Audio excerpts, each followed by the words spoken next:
नमस्कार, मैं हूं प्रियंका और आप देख रहे हैं राष्ट्रीय जगत विजन न्यूज। राजधानी रायपुर से एक चौंकाने वाली खबर सामने आई है, जहां खुद को पत्रकार बताकर दो लोगों ने एक महिला से 2 लाख रुपए की वसूली कर डाली। आरोप है कि ये दोनों युवक एक महिला के बेटे को एनडीपीएस केस से बचाने का झांसा देकर उसकी मां से मोटी रकम ऐंठ रहे थे। इस मामले में पुरानी बस्ती थाना पुलिस ने महिला की शिकायत के बाद तुरंत कार्रवाई करते हुए आकाश तिवारी और अनुराग शर्मा को गिरफ्तार कर लिया है।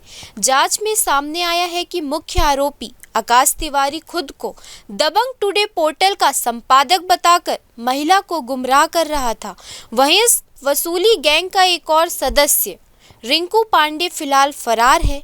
रिंकू पांडे ने न सिर्फ इस मामले का आरोपी है, बल्कि वे गरियाबंद जिले का हिस्ट्री सीटर बदमाश भी बताया जा रहा है।